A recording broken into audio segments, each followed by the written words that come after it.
иштегенде эмгек акым деген 5100 сом болду. Зарплатамды алдым. Аны бухгалтерияга бардым. Меникине үчүн 5100 сом болуп калды. Мен анткенин себеби деген биякты да жуудум, и дополнительно 30% тиякты да жуудум, тиги корпустарды жуудум. Анан деген 5100 болду. Ошол зарплатамды алдым. Андан кийин бухгалтерияга бардым. Эже меники эмне үчүн? Андан кийинки октябрь айлыгым болуп калды. Анан 3900 кен банкоматтан акчамды алайын десем 3900 кен, 3000 сомду алдым дагы 900 сом калып калды. Бухгалтерияга келдим. Эже эмне үчүн меники 3900, менден мурун тайына 4500 сом алчу экен, эмнеге аз дедим. Аз десем, эже телефон менен сүйлөшүп атыптыр, главный эсепчибиз, а бери жактагы кыз мен деген кыйкырып эле кирдим. Анткени себеби деген эртеден кечке колум сууда. Убивканы да жууйм. Кечке эртең менен келем. Мен жумушум көп, эшиктен тешик көп. Мына мен ошондон намыстандым. Эмне үчүн меники деген акчам аз. Техничкасы, санитаркасы эмеде болуп калды, отпускада болгондо 30%ке жуу деди. А мен жаңы келдим да, мен жуудум. А менден башка киши жуубай коюптур да. Мен жаңы келгендигимен жууп бердим аякты. Аяктын айлыгы 4800, 4900 экен. Ошондо 30% болгондо 800 бирдем эле сом алдым ошол убакта. Анда деле мейличи дегем, экинчи айлыгымда 3900 болуп калды. Кайра кирдим. Анан тиги эже эсептеп берем деди. Анан мен кимге кайрылам? Ошол убакта главврач деген отпускада болчу. Кимге кайрылам? Мен главныйга жалобить этем деп ошонттим. Анан эже айтты, сен калган акчаңды мен деген банкка котором. Туура эмес болуп калыптыр. Бул жерде эки Касымова бар. Айнуранын сага түшүптүр, сеники ага түшүптүр деди. А мен эжеге айттым, эже ушул жерде 40 эле киши внимательно эсептеп которбойсуңарбы дедим. Мен эртеден кечке мен басып жүргөн жок, мен да баскым келет дедим. Алма жегим келет, чыгып алып, мен да баскым келет дедим. Элдин баары басып жүрүп акча алат дедим. Анан эже айтты, калган акчаны мен банкка которуп берем деп ошентти. Анан деген начисление болгон сайын сенден акча кайра кармалат деди. Алганым кенеде акча болсо, дагы экинчи жолу кармайсыңарбы? Ушул жерде 40 эле киши экен, ошону внимательно карап туруп начисление кылбайсызбы дедим дагы. Мен чыгып кеттим. Анан кимге жалобить этем деп ошонттум. Аңгыча главврач отпускада Абай Курманович деген киши турду ошол жерде.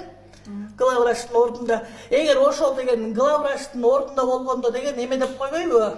Ай, эжеке жакшылап эле туура эле эсептеп берип койбойсузбу? Мен карапайым, мен пол жууган эмемин да, мен врач эмесмин, бухгалтер эмесмин. Айтып койсо болот эле да. Жок, эчтеке кылган жок. Кайра канча начисление болсо ошончо сом кармалат деп койду. Анан мен жиним келип, мен кимге жалобить этем дедим. Эсептеп бергиле десем, кайра повторно начисление кылам деди. Банктан аласың деди да. Сентябрь эмне үчүн анда аз болуп калды меники? Сентябрга кошпой койбодуңузбу? Мага байын кошуп бербедиңизби? 1350 сом эменики деп. Сентябрда сен техничканыкын алгансың, а бул жерде санитаркасыныкын алдың. Экөөнүн айырмасы бар да. Мен аяктан 850 сом алдым. Тиги аяктыкынан 850 сом начисление кылып берди. Бир айга бир пачка айын экен, ошону экономдошум керек экен. Полго дагы ошол эки кетет экен бир пачки. Анан мен бияктагы врачтардын, санитаркалардын эмесин жуйм, халатын да жуйм, полун да жуйм. Перчаткини алам, бир айда бир перчатка. Бир айга жетпейт, бир жумага эле жетет. Шиштерди сууруганда өзүм үйүмөн алып келем перчаткини өзүм үчүн деп. Анан сураса мен мисалы үчүн жок дебейм да, туурабы? Мен сизге барып сурабайм да, аны деген жазышат экен, талап кылып. Аны талапка кол коюлду беле? Талапка кол коюлган, ошол дагы берилген жок. Айын үчүн берилген жок.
Kiwi Media.